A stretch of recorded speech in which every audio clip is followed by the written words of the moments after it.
Hello aspirants, welcome to Prelims Revision series presented by Easy Aspire. Today will be our lecture number 31 in this series on date 24th March 2024।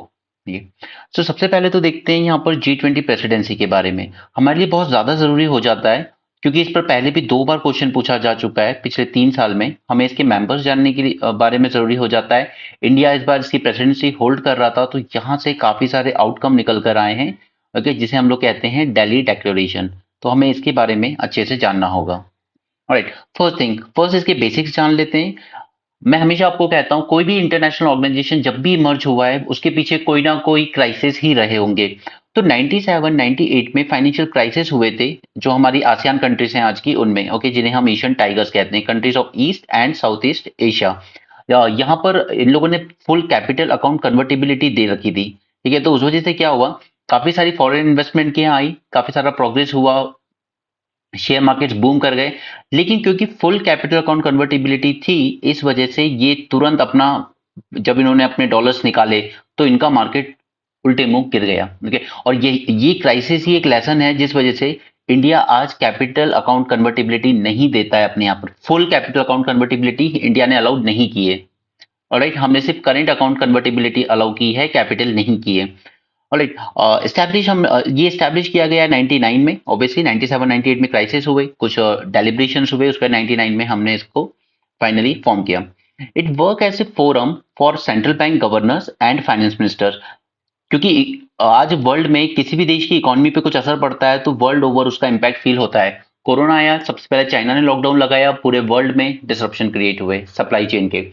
Okay, उसी तरीके से 2007-8 में financial crisis की शुरुआत हुई थी USA से। वहां पर उसके कुछ बड़े बैंक फेल हो गए थे और उसका इम्पैक्ट पूरे वर्ल्ड पे देखने को मिला। तो जो सेंट्रल बैंक गवर्नर्स हैं वो किस तरीके से अपने इंटरेस्ट रेट वगैरह, मॉनेटरी पॉलिसी को मैनेज करते हैं, किस तरीके से फाइनेंस मिनिस्टर अपनी फिस्कल पॉलिसी को मैनेज करते हैं। तो monetary policy and fiscal policy, इनके बीच में कोऑर्डिनेशन रहे ग्लोबल लेवल पर, उसके लिए फोरम स्टैब्लिश किया गया और मीटिंग होती थी सेंट्रल बैंक गवर्नर सभी कंट्रीज के और फाइनेंस मिनिस्टर्स, स्पेशली ये G20 कंट्रीज के, ठीक है, जो major industrialise and developing economies थी, ताकि वो डिस्कस कर सके कि global economic and financial stabilities को। ओके, तो अभी स्टार्ट हुआ as a governor and finance minister level, but बाद में ये रियलाइज हुआ कि नहीं, इसे एक हाई लेवल पर ले जाना होगा, ओके, जहां पर हेड ऑफ द स्टेट, क्योंकि उनके बीच ही कोऑर्डिनेशन होगा तभी कुछ अच्छा फॉर्मुलेट हो सकता है। Head of the state means your prime minister and president sort of, okay. तो 2008 में जब ग्लोबल फाइनेंशियल क्राइसिस हुए, नाउ अगेन एक क्राइसिस आते हैं और फिर कुछ चेंजेस होते हैं। 2008 में ग्लोबल फाइनेंशियल क्राइसिस होते हैं और इस समिट को, इस बॉडी ऑर्गेनाइजेशन को एलिवेट किया जाता है लीडर्स लेवल पर, यानी कि हेड ऑफ द स्टेट या हेड ऑफ द गवर्नमेंट के लेवल पर, ओके। कुछ कंट्रीज के प्रेसिडेंट, कुछ कंट्रीज पे पार्लियामेंट, डिपेंडिंग कि हम कौन सा किस कंट्री में कैसा सिस्टम चलता है। यानी कि कुल मिलाकर G20 को ले जाया गया हाईएस्ट पॉलिटिकल लेवल पर, okay, from the level of bank governor and finance minister. अब हम लोग हेड ऑफ द स्टेट्स के साथ डील करना शुरू कर दिया आफ्टर 2008 फाइनेंशियल क्राइसिस। याद रहेगा, in 2009 it was declared as the premier forum for international economic cooperation. देखिए, मोस्टली इकोनॉमिक पे फोकस करेंगे। G20 leaders have met on regular basis since then, and G20 has emerged as a leading platform for global economic cooperation. Okay. लेकिन over the time इसने सिर्फ economy नहीं, क्योंकि आज जो कन्फ्लिक्ट वगैरह चल रहे हैं, रशिया यूक्रेन वॉर हो, हाउदी रिबेल्स का अटैक हो रेड सी में, ये सब इनडायरेक्टली हमारी इकोनॉमी पर ही असर डाल रहे हैं, राइट। कोविड आया, उसने भी इनडायरेक्टली इकोनॉमी पर ही इंपैक्ट किया। तो इकोनॉमिक कॉपरेशन पे फोकस जरूर है, लेकिन इसने अपना डोमेन एक्सपैंड किया है ओवर द इयर्स। कंट्रीज देख लेते हैं कौन कौन सी है। तो आप जो भी बड़ी major democratic and industrialise countries सोच सकते हो वो सब यहाँ पे मिलेंगी आपको। द थिंग इज कि यहाँ से साउथ पूरा अफ्रीकन कॉन्टिनेंट जिसमें 54 कंट्रीज है, वहां से सिर्फ एक साउथ अफ्रीका ही मेंबर था, ओके। इंडिया में समिट हुआ तो अब पूरा का पूरा अफ्रीकन यूनियन को भी एक सीट दे दी गई है। तो आप कह सकते हो कि G20 को अब हम G21 कह सकते हैं, okay. Major thing to note is China and Russia, क्योंकि ये इन दोनों के हेड ऑफ द स्टेट इस बार आए नहीं थे इंडिया में जब समिट हुआ था। तो मिस्टर पुतिन नहीं आए थे क्योंकि वो उनका वॉर चल रहा है उधर। चाइना वाले नहीं आए थे, उनके जो भी पर्सनल इश्यूज रहे हैं, क्योंकि इंडिया के साथ थोड़ा सा अभी स्टैंड ऑफ चल रहा है। ऑलराइट, उसके अलावा वेस्ट एशिया से हमें सिर्फ सऊदी अरेबिया देखने को मिलता है। ये मैं आपको याद कराने की कोशिश कर रहा हूँ क्योंकि मैं भी आपको PYQ भी दिखाऊंगा, ओके। अफ्रीकन यूनियन नया मेंबर बना है, साउथ अफ्रीका अकेला कंट्री आता था अफ्रीका से, ओके। रशिया चाइना इस बार हमारे यहाँ आए नहीं as a guest. Saudi Arabia पूरे वेस्ट एशिया से एक अकेली कंट्री है, सऊदी अरेबिया, जो कि यहाँ पर मेंबर है। ठीक है, इसके अलावा Japan and Korea obviously highly industrialise countries हैं। आसियान से सिर्फ एक कंट्री आती है, इंडोनेशिया, और नीचे से ऑस्ट्रेलिया, क्योंकि सबसे इंडस्ट्रियलाइज कंट्री है। अब आप सोच सकते हैं कि वेस्टर्न यूरोप में तो लगभग सभी कंट्रीज डेमोक्रेटिक हैं, इंडस्ट्रियलाइज्ड है। हाँ बिल्कुल है, लेकिन वो आती हैं एक बार में एज अ यूरोपियन यूनियन। पूरे 27 देश जो हैं यूरोपियन यूनियन के, वो एक सीट लेके बैठे हैं सिर्फ। क्लियर। सिमिलरली, क्योंकि ब्रेक्सिट न्यूज में था काफी टाइम, तो यूके अब अलग हो चुका है यूरोपियन यूनियन से। अगर यूरोपियन यूनियन होता, ठीक है, इसमें यूरोपियन यूनियन का पार्ट होता, तो फिर वो उसको रिप्रेजेंट करता है। जर्मनी और फ्रांस भी अलग से आते हैं, क्योंकि ये अपने आप को थोड़ा अलग अपनी इकोनॉमिक पॉलिसीज मेंटेन करना पसंद करते हैं अदर देन यूरोपियन यूनियन। और उसके अलावा बच गया है सिर्फ इटली एंड टर्की। राइट, तो आई होप कि ये नाम याद हो गए होंगे। जर्मनी वर्ल्ड पावर रहा है बहुत बड़ी, फ्रांस बहुत बड़ा वर्ल्ड पावर है, यूएनएससी में परमानेंट मेंबर भी है, यूके यानी कि ब्रिटेन वो भी मेंबर है। ठीक है, इटली एंड टर्की, टर्की देखिए, टर्की एक राइवल है सऊदी अरेबिया का। दोनों ये बिलीव करते हैं कि we are the leader of Muslim world. देखिए, इटली वो अपने आप को सेकंड वर्ल्ड वॉर के टाइम से थोड़ा मानता है कि हम अच्छे हैं। ठीक है, ये G7 का भी पार्ट है। इधर से आपके पास कनाडा आएगा, यूएसए आएगा, ऑफ कोर्स आएंगे दोनों। ठीक है, मैक्सिको भी आएगा, और सदर्न अमेरिका से सिर्फ दो ही कंट्री बड़ी भी हैं साइज में और इंपॉर्टेंट भी हैं, that is Brazil and Argentina. ठीक है, तो आई होप कि आपको ये पूरे G21 के मेंबर्स याद हो गए होंगे। क्वेश्चन देख लीजिए, प्रीलिम्स 2020 में आया था, which one of the following groups are all four countries member of G20। इनमें से कौन सी चार कंट्रीज का पेयर है जो G20 के मेंबर हैं? ये प्रीलिम्स 2020 का क्वेश्चन है। आई होप आप अटेम्प्ट भी करेंगे और आंसर भी करेंगे। अब दोबारा पीछे वीडियो करके नहीं देखना, ठीक है, मैंने आपको उस तरीके से याद कराने की कोशिश की, जरा चेक कीजिए कि याद हुआ है या नहीं हुआ है। सिमिलरली 22 में दोबारा आया, G20 common framework consider the following statement. It is an initiative endorsed by G20 together with the Paris Club. ठीक है, पेरिस क्लब मैंने आपको बताया था, ये उन कंट्रीज का था जो कि थोड़ा सा जिन्होंने डेट वगैरह दे रखा था श्रीलंका को, तो उस वजह से था कि इनका डेट हमें रिस्ट्रक्चर करना है या नहीं। ठीक है, it is an initiative to support low income countries with unsustainable debt. Unsustainable debt, क्योंकि श्रीलंका की हालत यही हो गई थी कि हम सस्टेन नहीं कर पा रहे इतना डेट। तब ये सब न्यूज में आया था। सॉल्व ना भी कर पाए कोई दिक्कत नहीं, इसका आंसर था बोथ 1 एंड 2। चलिए स्ट्रक्चर के बारे में जान लेते हैं। इसमें साइड बाय साइड साइमल्टेनियसली दो ट्रैक पर ये चलता रहता है, एक शेरपा ट्रैक पर, दूसरा फाइनेंस ट्रैक पर। Sherpas of member countries are the personal emissaries of the leaders, यानी कि जो प्राइम मिनिस्टर्स हैं हमारे चार कंट्रीज के, जो प्रेसिडेंट हैं, उनके पर्सनल एमिसरी होते हैं, उन्हीं को कहा जाता है शेरपा। देखिए हमारी तरफ से भी अपॉइंट किए गए थे एक Sherpa. They concentrate on socio economic issues such as agriculture, anti-corruption, climate, digital economy, education, employment, energy, environment, health, tourism, trade, investment, आप जो सोच सकते हो वो सारे इश्यूज शेरपा ट्रैक की टॉक्स जो होती हैं उनमें डिस्कस किए जाते हैं। They oversee all the negotiations over the year, discuss, क्योंकि पूरे एक साल के लिए आपको चेयरमैनशिप मिलती है ना, जैसे इंडिया ने इस बार किया, तो हमने कितनी, आई थिंक हमने 50+ सिटीज में 200 से ज्यादा मीटिंग की। राइट, तो थ्रू आउट द ईयर ये सारे नेगोशिएशंस को मॉनिटर करने का काम शेरपा करते हैं। Over the year and discuss the agenda for the summit and coordinate the substantive work of G20। ये हो गया शेरपा ट्रैक। दूसरा चलता है फाइनेंस ट्रैक पर। It is headed by finance ministers and central bank governors, क्योंकि यही इसकी शुरुआत इसी तरीके से हुई थी।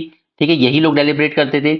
Who generally meet 4 times a year, यानी हर 3 मंथ में इन लोग को मिलना होता है, और ये मीटिंग होती है on the sidelines of world bank या इंटरनेशनल मॉनेटरी फंड की मीटिंग के साइडलाइन पर ही इनकी मीटिंग चलती रहती हैं।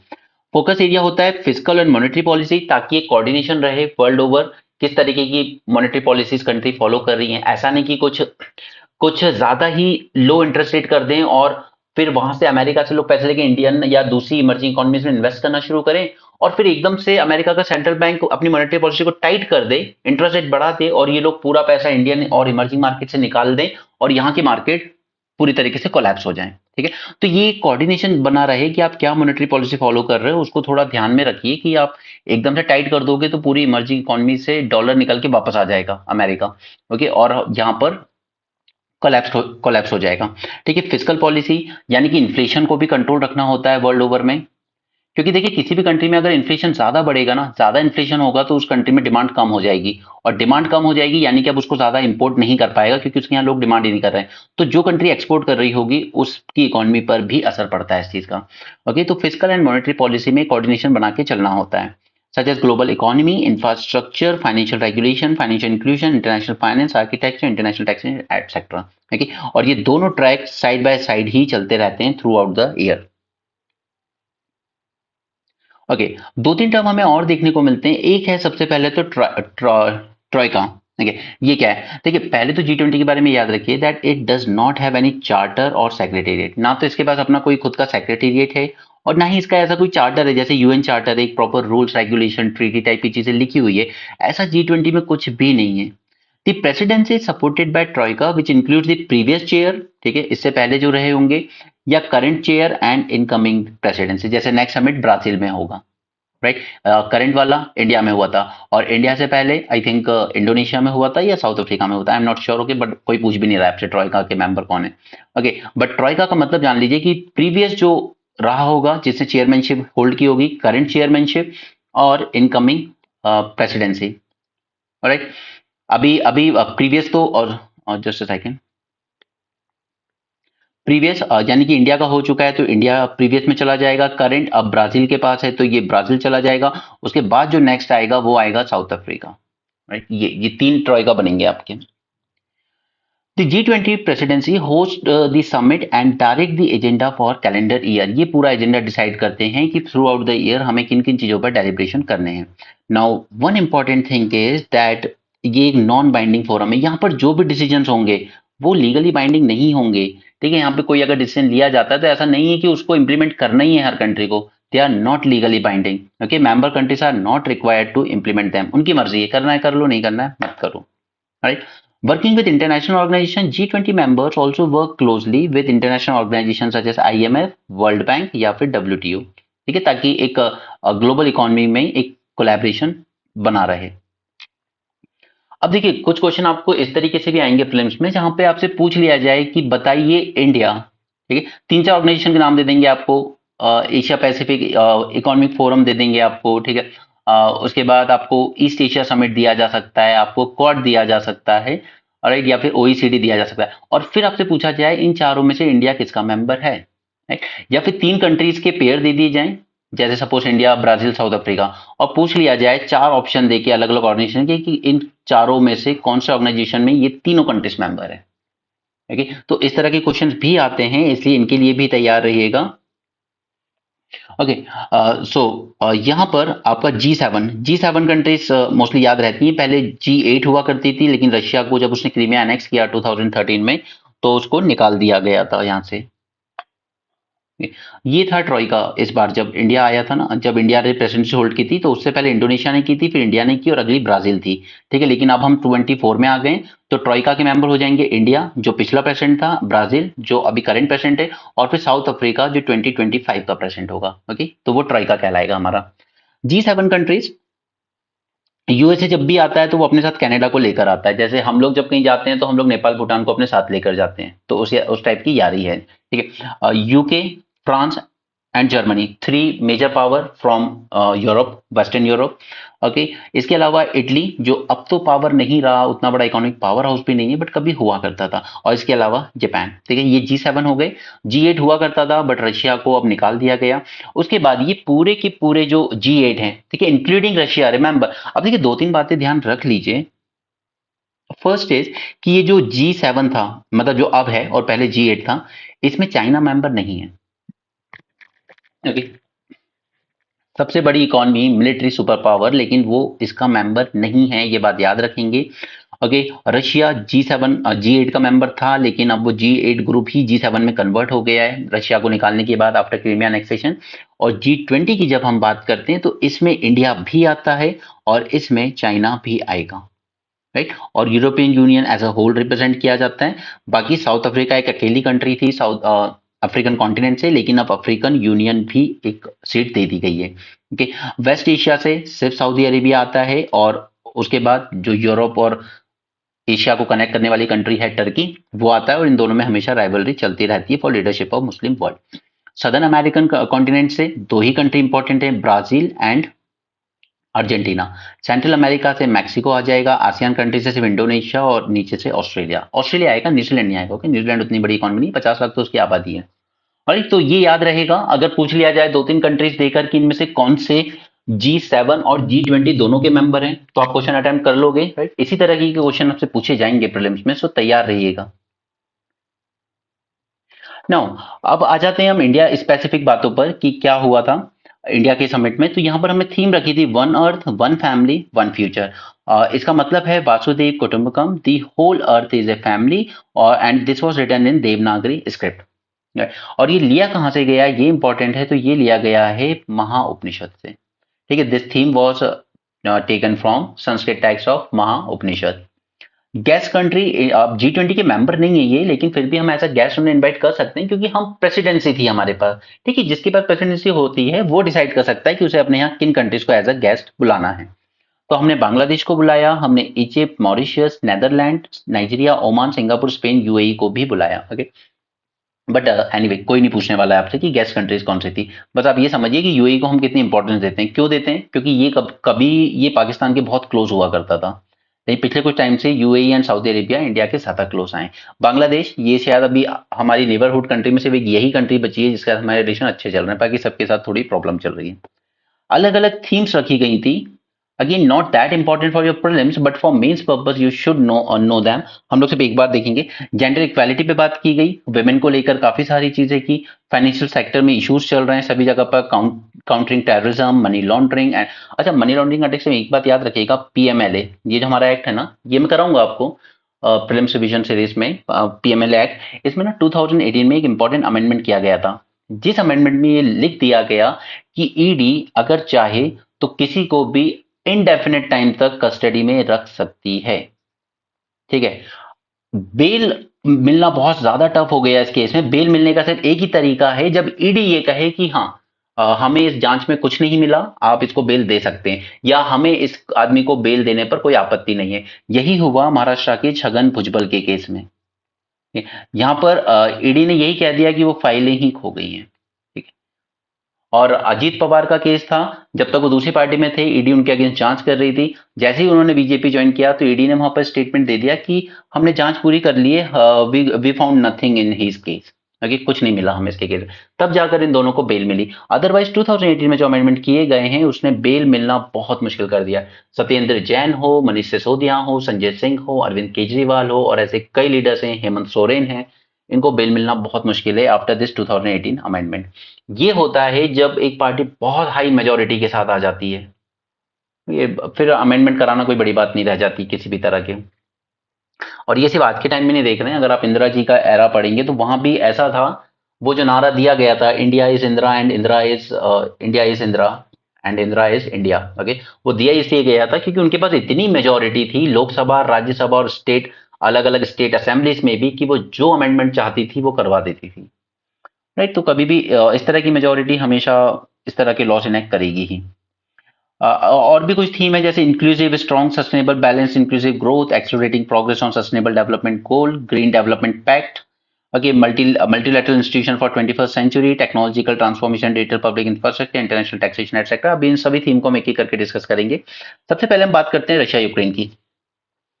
ना यहाँ पर ये इंडिया की आप एक अचीवमेंट कह सकते हो कि हमने इस इशू को पॉपअप नहीं होने दिया ज्यादा। G20 nations agreed that states cannot grab territory by force and highlighted the suffering of the people of Ukraine but avoided direct criticism of Russia of the war। ठीक है, क्योंकि ये चीज रशिया अप्रिशिएट नहीं करता अगर हमारी प्रेसिडेंसी में उसे क्रिटिसाइज किया जाता। क्योंकि मैं आपको रशिया का इशू बता चुका हूं, अभी मैं आपको इसके आगे अगला टॉपिक नाटो ही कराऊंगा इस वीडियो में, और मैं आपको दिखाऊंगा कि रशिया का कंसर्न कैसे पूरी तरह से जेन्युइन है, उसका वरी होना जेन्युइन है। ओके, तो यहां पर हमने अवॉइड किया डायरेक्ट क्रिटिसिज्म ऑफ रशिया, तो ये पॉइंट आप याद रखेंगे प्रीलिम्स के लिए, ये पूछा जा सकता है। India along with Brazil, Indonesia and South Africa played a key role in avoiding a fracturing of G20 over Ukraine conflict, reflecting the growing power of global South developing nations in the group. Now see, all these countries, Brazil, Indonesia, South Africa, India, ये अपने आप को global south कहते हैं, right. और इन चारों ने मिलकर ही अवॉइड किया था कि ये रशिया का कोई मेंशन नहीं होना चाहिए यहाँ पर। तो ये दिखाता है कि जबकि जो जितनी भी यूएसए और वेस्टर्न वेस्टर्न कंट्रीज थी, कि जो वेस्टर्न कंट्रीज थी या नाटो मेंबर्स थे, वो चाहते थे कि यहाँ पर रशिया को क्रिटिसाइज किया जाए। इंडिया ने कहा देखिए इससे ये पूरा जो मैंडेट है, जो G20 है पूरा, ये फ्रैक्चर्ड हो जाएगा, कुछ कंट्रीज एक तरफ हो जाएंगी, कुछ दूसरी तरफ हो जाएंगी, तो हमें फ्रैक्चर नहीं करना है इस समिट को। ऑलराइट, तो ये दिखाता है, it reflects the power of growing power of global south developing Nations. Second issue आया अफ्रीकन यूनियन में, तो ये इसके लिए शायद इंडिया को ये कई सालों तक थैंक्स कहेगा, क्योंकि अफ्रीका अच्छी खासी पॉपुलेशन रिप्रेजेंट करता है। अगर आज हमारी पॉपुलेशन 1.4 बिलियन है, तो whole of the African Union की पॉपुलेशन भी 1.3 बिलियन है। ये बहुत बड़ा मार्केट है वो, अगर हम सारी कंट्रीज को एक साथ रखें। 55 मेंबर्स हैं इस अफ्रीकन यूनियन में। Now they are made a permanent member of G20 on par with European Union in order to make grouping more representative. क्योंकि अगर आप वर्ल्ड की 1.3 बिलियन पॉपुलेशन को बाहर रख देते हो, तो फिर वो बॉडी रिप्रेजेंट नहीं कर रही है पूरी पॉपुलेशन को, right. Until now only south Africa was the member, ये मैं बता चुका हूँ। Entry of African Union would provide greater voice to the global south within G20, where the G7 countries have long played the dominant role। ये जो G7 countries है वही ज्यादा डोमिनेट कर रही थी। यूरोपियन यूनियन पूरा आ ही जाता है, USA, Canada, Australia, Japan, south Korea जैसी डेवलप कंट्रीज भी आ जाती हैं। तो फिर ये जो ग्लोबल साउथ है उनको आवाज, उनकी वॉइस, उनके कंसर्न्स रेज नहीं किए जाते इतने ज्यादा। बट यहाँ पर अब अफ्रीकन यूनियन के आने से 55 मेंबर्स का जो इंक्लूजन होगा, उससे इसको वेटेज मिलेगा ग्लोबल साउथ की वॉइस को। आईएमसी कॉरिडोर बनाने की बात की गई। ये multinational rail and shipping project होगा जो कनेक्ट करेगा इंडिया को मिडिल ईस्ट और यूरोप के साथ। This corridor will include India, Saudi Arabia, UAE, Jordan, Israel and European union. European union में एंट्री कहां से होगी? ग्रीस से होगी।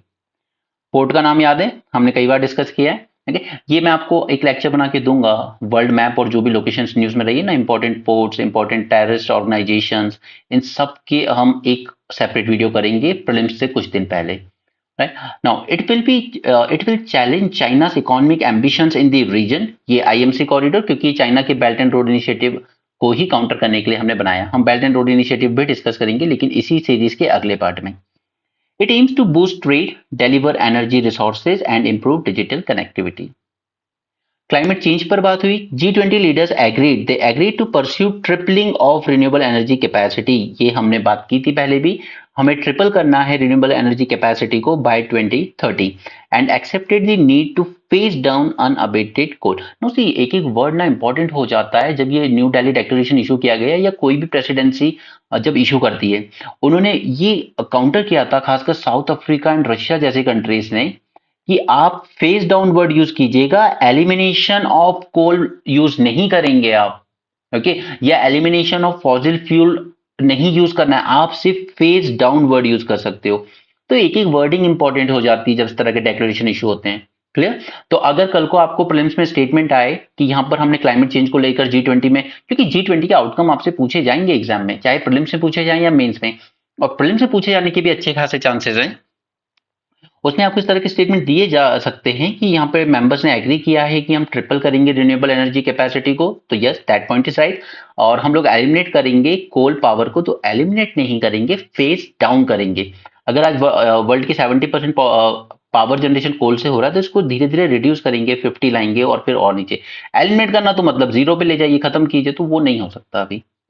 It stressed the urgency of mobilizing 5.8 to 5.9 trillion US dollar in pre-2030 period for developing countries and 4 trillion US dollar per year for clean energy technologies by 2030। यानी कुल मिलाकर बात वहीं आ जाती है कि ये जो एनर्जी ट्रांजिशन की हम बात कर रहे हैं, क्लाइमेट चेंज को फाइट करने की बात कर रहे हैं, उसके लिए फाइनेंसेस कहां से आएंगे। ओके, अल्टीमेटली गोल क्या है जो वर्ल्ड ने अपने सामने सेट किया है कि हमें नेट जीरो एमिशन अचीव करने हैं बाय 2050, और इंडिया ने अपने सामने गोल क्या रखा है, हम नेट जीरो हो जाएंगे by 2070। Clear? Green development pact sign हुआ। यहां पर this declaration NVCG green development pact, it endorses high level principle on lifestyle. जो लाइफ इनिशिएटिव वगैरह जो प्राइम मिनिस्टर मोदी ने कहा है कि आपकी लाइफस्टाइल ऐसी होनी चाहिए जो एनवायरमेंट के सिंक में चले, सस्टेनेबल हो। ऐसा नहीं कि इतना ज्यादा कंजम्पशन कर रहे हो कि आपने सब कुछ अपने आसपास का डैमेज कर दिया, राइट? वैसी लाइफस्टाइल जीनी चाहिए। Voluntary principle of hydrogen, Chennai principle for a sustainable resilient blue economy. यहाँ पर चेन्नई में कुछ बातें हुई थी तो वहीं से आउटकम निकल के आया था on blue economy. Deccan principal on food security and nutrition, ठीक है, मैंने आपको बताया 200 मीटिंग्स की थी अलग अलग शहरों में, तो डेक्कन प्रिंसिपल ये निकल के आया था पुणे से on food security and nutrition. Objective क्या है इसके? सस्टेनेबल डेवलपमेंट प्रमोट करना है, रेजिलियंट ब्लू इकोनॉमी बनानी है, फूड सिक्योरिटी न्यूट्रिशन इंश्योर करना है, क्लाइमेट फाइनेंसिंग को बढ़ाना है। ठीक है, तो ये था ग्रीन डेवलपमेंट पैक्ट। दूसरा है ग्लोबल बायोफ्यूल अलायंस, इसको लीड किया था India, United States and Brazil ने, to address the pressing energy and economic challenges through sustainable biofuels. Okay, global biofuel alliance, तीन कंट्रीज ने इसको प्रमोट किया, इंडिया, ब्राजील एंड यूएसए, और तीनों ही बायोफ्यूल्स में अच्छा खासा प्रोडक्शन कर रहे हैं। इनफैक्ट ब्राजील ने तो अपनी यहाँ गाड़ियों में 40% तक अचीव कर लिया है, हमने ऑलमोस्ट 10% अचीव कर लिया है। अब हमने E20 लॉन्च किया है कि हम 20% तक ले जाएंगे। यूएसए ने भी बहुत ज्यादा किया है, लेकिन यूएसए के साथ प्रॉब्लम ये, बहुत सारा अपना जो प्रोडक्शन होता है ना, ये कौन से बनाता है, कौन, तो ये सीधे सीधे फूड सिक्योरिटी पर इम्पैक्ट डालता है। ठीक है, इसके अलावा मैंने आपको बायोफ्यूल के रिस्पेक्ट में सब चीजें बता चुका हूँ, first generation biofuel, second generation biofuel, third generation and fourth generation, right. First generation की बात जब आती है तो हम फूड क्रॉप्स को यूज करेंगे बायोफ्यूल बनाने में, जैसे मेज, ओके, शुगर केन, इस टाइप की चीजें।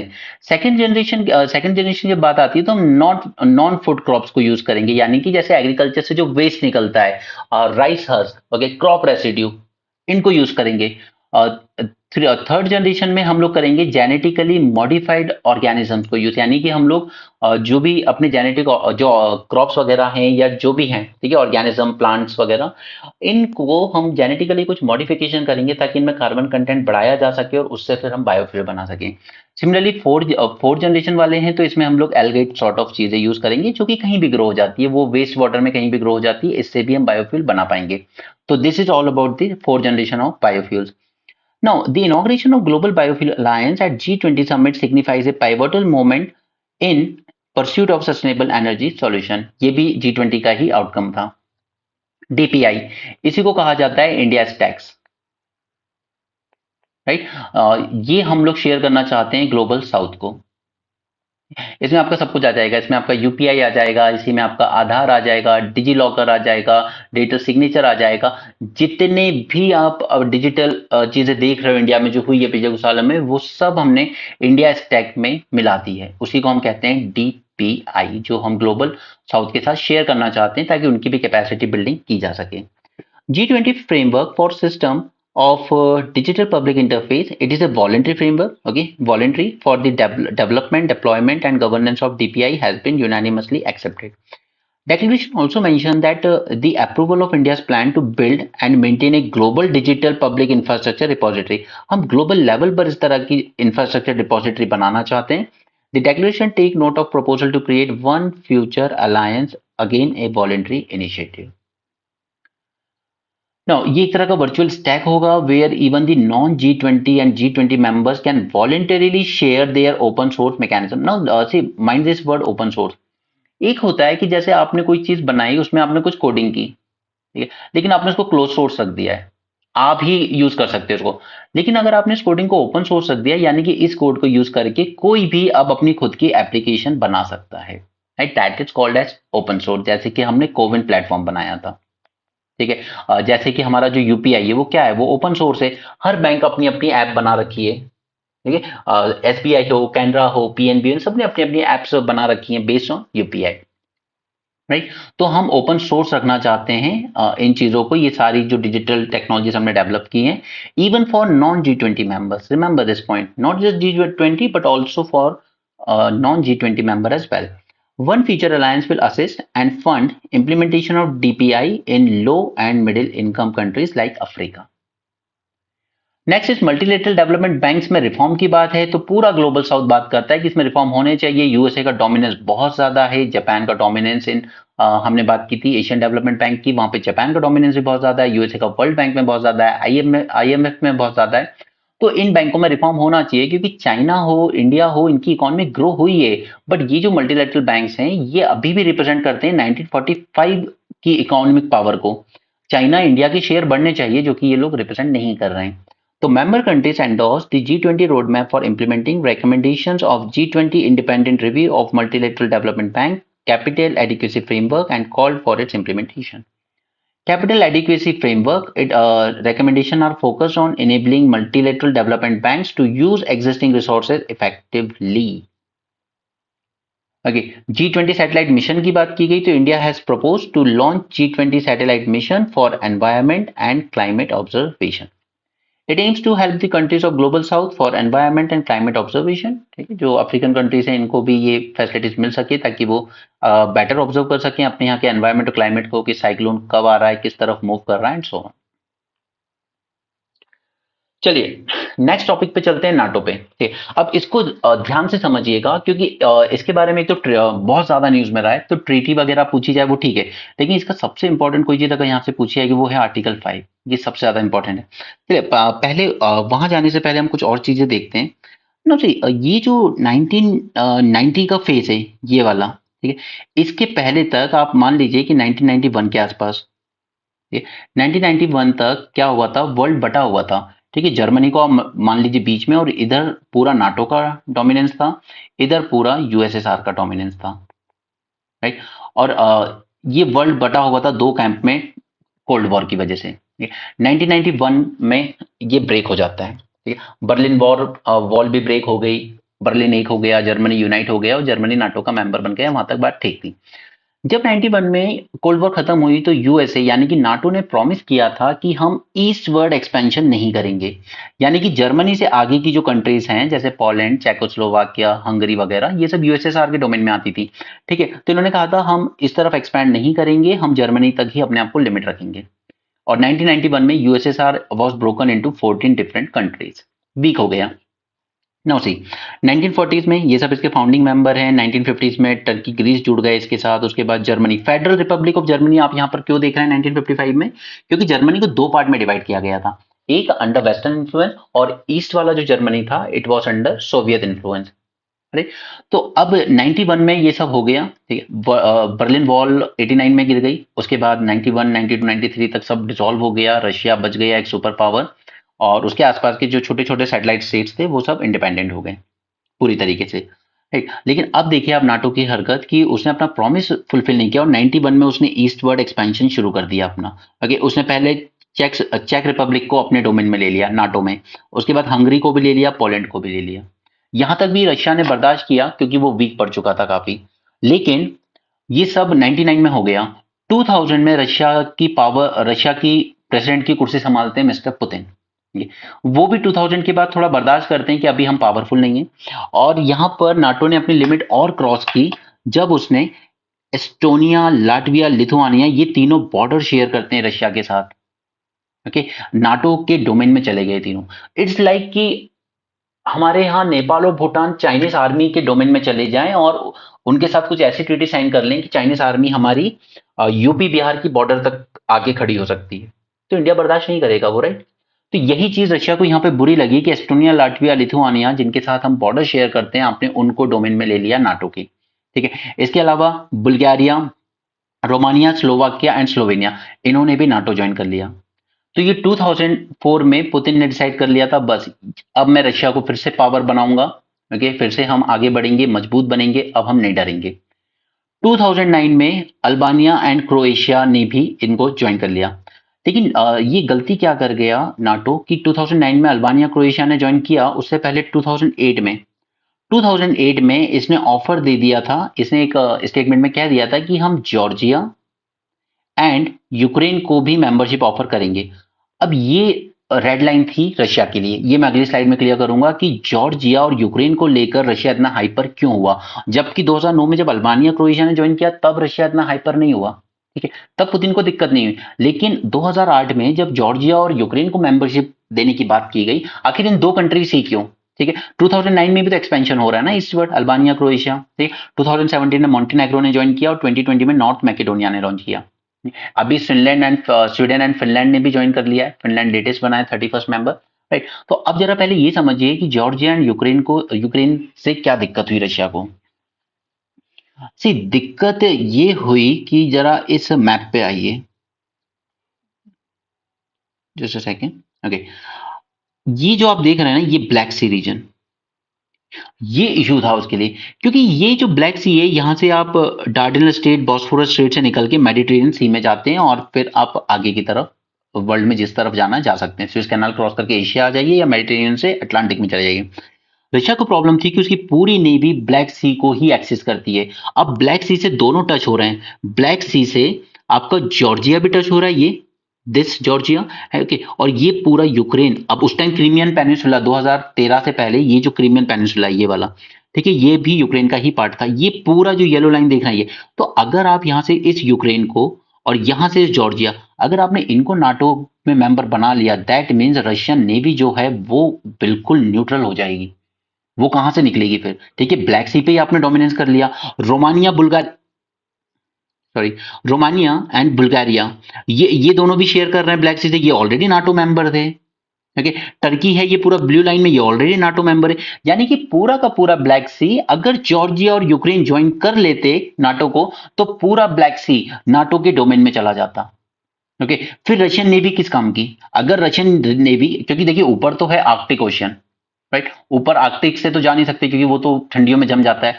रशियन नेवी की जो भी पावर है वो यही लाई करती है ब्लैक सी में।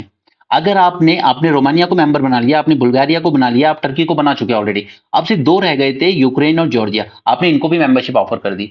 तब 2008 में पुतिन ने इन्वेड कर दिया जॉर्जिया को। ठीक है, मारो, ह्यूमन राइट्स वायलेशन हो, जो हो, वर्ल्ड को जो कहना है कहे, लेकिन हम ये बर्दाश्त नहीं करेंगे। राइट, तो जॉर्जिया को अपना लेसन 2008 में मिल गया था। यूक्रेन में जेलेंस्की को मस्ती चढ़ी थी कि मैं नाटो का मेंबर बनूंगा, और उसने अपने देश के लोगों को खतरे में डाल दिया। और आज यूक्रेन की हालत देखिए। राइट, ये होता है जब आप सब कुछ लीडर के हाथ में छोड़ देते हो और वोट देके शांति से घर बैठ जाते हो कि चल रहा है देश है बढ़िया। एक पर्सनल आदमी अपनी एक पर्सनल सोच की वजह से उसने बर्बाद करे। और आज भी इतना कुछ डिस्ट्रक्शन होने के बाद भी यूक्रेन की पब्लिक ये नहीं कह रही है कि हमें नहीं चाहिए नाटो की मेंबरशिप और जेलेंस्की आप रिजाइन कीजिए। रशिया का हमेशा से वही ऑफर रहा है कि मैं ये बर्दाश्त नहीं करूंगा कि नाटो फोर्सेस यहां मेरी बॉर्डर पे आके बैठ जाएंगी। राइट, अब तो फिनलैंड ने भी ज्वाइन कर लिया, ये रशिया के साथ बॉर्डर शेयर कर रहा है। राइट, यहां पे देखिए फिनलैंड, ये भी नाटो मेंबर बन गया। ये है एस्टोनिया, लाटविया, लिथुआनिया, ये तीनों तीनों नाटो मेंबर बन गए, रशिया से बॉर्डर शेयर कर रहे हैं। ये सिर्फ एक बेलारूस है जो रशिया का दोस्त बना हुआ है। ठीक है, इसने कभी ज्वाइन नहीं किया नाटो। राइट, जबकि 91 में जब डिसॉल्व हुआ था यूएसएसआर, तब ये डिसाइड किया गया था कि ये जो जर्मनी है, ये बस यहीं तक रहेगा नाटो का एक्सपेंशन, इतना ही। लेकिन वो एक्सपैंड करते करते बिल्कुल रशियन बॉर्डर तक बैठ गया जाके। ओके, सो ये रीजन था कि रशिया बर्दाश्त नहीं कर पाया। लेकिन यूक्रेन में जो रशिया ने इन्वेशन किया, उस वजह से फिनलैंड की धड़कनें बढ़ गई थी कि अगला नंबर मेरा भी हो सकता है, इसलिए अभी ये यूक्रेन वॉर में उलझा हुआ है रशिया, तो मैं फटाफट ज्वाइन कर लेता हूं। अब नाटो मेंबर ज्वाइन करके बेनिफिट क्या मिलता है? बेनिफिट मिलता है of article 5, article 5 of NATO treaty. Article 5 ये कहता है कि एक मेंबर पर अटैक होना यानी कि सारे नाटो मेंबर पर अटैक माना जाएगा। अब सोचिए कि इस युद्ध के पहले ही यूक्रेन ज्वाइन कर चुका होता नाटो को, तो क्या होता?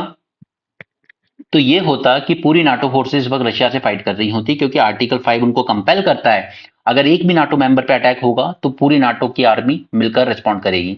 तो अब फिनलैंड को ये सेटिस्फेक्शन है कि मैंने ज्वाइन कर लिया है नाटो, कल को रशिया अगर मुझ पे इन्वेजन करता है तो जिम्मेदारी पूरे नाटो मेंबर की होगी, मुझे डिफेंड करने की, मेरी अकेले की नहीं होगी। क्लियर है? ये बात समझ में आ गई यहां तक? ऑलराइट, अब चलिए इसकी ट्रीटी देख लेते हैं। तो it was formed in 1949 with signing off Washington treaty. NATO is a security alliance of 30 countries from north America and Europe. Finland बना है इसका 31st member. NATO's fundamental goal is to safeguard the allies' freedom and security by political as well as military means. It is a system of collective defense, Article 5. Okay, where independent member state agree for mutual defense in case any attack by external party. तो अब Finland member बन चुका है, अगर अब उस पर attack होता है रशिया की तरफ से, तो फिर पूरी नाटो फोर्सेस को फाइट करना ही पड़ेगा। यूक्रेन मेंबर बना नहीं था, वो सिर्फ एस्पिरेंट था अभी, आप और हमारी तरह। खैर, not me, I am not a UPSC aspirant anymore, but वो एस्पिरेंट था। ठीक है, तो एस्पिरेंट रहते हुए ही उसको एक अच्छा सा सबक मिल गया। आर्टिकल 5 की बात करते हैं। Article 5 of Washington treaty states that an attack against one ally is an attack against all. The article forms the core of alliance, a promise of collective defense. Headquarter है इसका ब्रुसेल, जो कि है Belgium. Right, अब हम आ जाते हैं OECD के। ठीक है, ये हमारा थर्ड और लास्ट टॉपिक होगा इस वीडियो का, क्योंकि मैं एक्सटेंड नहीं करना चाहता मोर देन 30 मिनट्स, लेकिन ये सिर्फ पार्ट 1 है इस सीरीज का। ठीक है, ये पार्ट 1 है। अगर आपकी तरफ से अच्छा रिस्पांस आता है तो हम इसका अगला पार्ट भी जरूर करेंगे। ओके, जितने भी इंटरनेशनल ऑर्गेनाइजेशन न्यूज में रहे हैं हम उनको देखेंगे, क्योंकि ऐसे तो यार कोचिंग वाले आपको प्रिंट करके भी दे देते हैं, ये लो सारे ऑर्गेनाइजेशन याद कर लो, बट नहीं होगा। वो एक ब्रेन की कैपेसिटी होती है, सिर्फ एक ही सब्जेक्ट थोड़ी पढ़ना है। राइट। ओके, तो डिपेंडिंग कि आपका रिस्पॉन्स कैसा आता है उस पे डिपेंड हम जो भी न्यूज में रहे इंटरनेशनल ऑर्गेनाइजेशन उनसे रिलेटेड इंपॉर्टेंट पॉइंट्स न्यूज़पेपर में वो सब हम देखेंगे, ठीक है, अगले पार्ट में भी। बट अभी ओईसीडी को कंप्लीट करते हैं। ओईसीडी क्या है?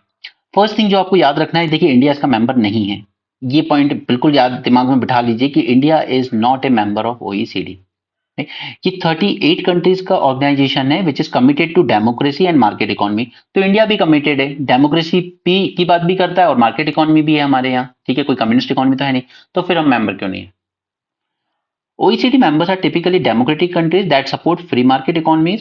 OECD established हुआ था 1960 में by 18 European Nations plus US and Canada. US आएगा तो कनाडा भी आएगा, ठीक है, और इंडिया जहां आता है तो फिर साथ में नेपाल बांग्लादेश को नेपाल भूटान को भी लेके आता है।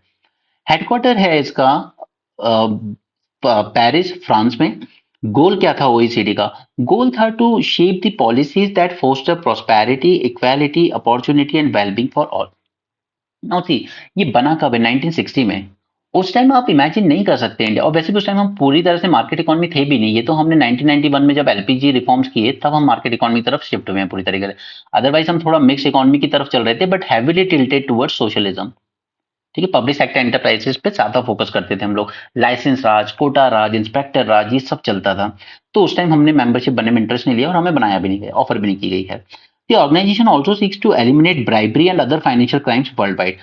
अब अब देखिए, ब्राइबरी की बात है तो इस वक्त अडानी ग्रुप पे यूएसए में एक इंक्वायरी चल रही है कि इसने ब्राइब देकर कुछ प्रोजेक्ट लिए, okay, and other financial crime जैसे terrorism financing, money laundering and so on.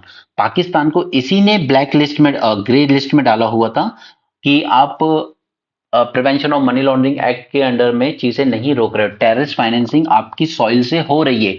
इसलिए पाकिस्तान को कई साल तक ग्रे लिस्ट में रखा गया और ये वार्निंग भी दी गई कि अगर अब भी आपने कंप्लाई नहीं किया ना हमारी डायरेक्शन के साथ तो हम आपको ब्लैक लिस्ट कर देंगे। और ब्लैक लिस्ट में जाने का मतलब ये होता है कि फिर जो भी इंटरनेशनल ऑर्गेनाइजेशन हैं, वर्ल्ड बैंक, आईएमएफ, उनसे आप लोन वगैरह, हेल्प वगैरह नहीं ले सकते। और पाकिस्तान की इकोनॉमी डूबी हुई है ऑलरेडी, राइट। तो फिर उसने कुछ टेररिस्ट के अगेंस्ट, टेररिस्ट फाइनेंसिंग के अगेंस्ट कुछ स्ट्रिंजेंट नॉर्म्स लिए और उसको फिर ग्रे लिस्ट से निकाला गया। OECD maintains the blacklist of nations that are considered uncooperative tax havens. Okay? अगर आप टैक्स हेवन जैसे साइप्रस, इस तरह की कंट्रीज को भी वो ब्लैकलिस्ट कर सकता है। अब एक बात और याद रखनी है इंडिया के बारे में, that India is one of the many non member economy. Member नहीं है हम इसके, बट एक India is the non member economy जिसके साथ OECD has a working relationship in addition to its member countries, ठीक है। Not just one of the many, but India is the only country, only non member जिसके साथ OECD एक working relationship maintain करके रखता है।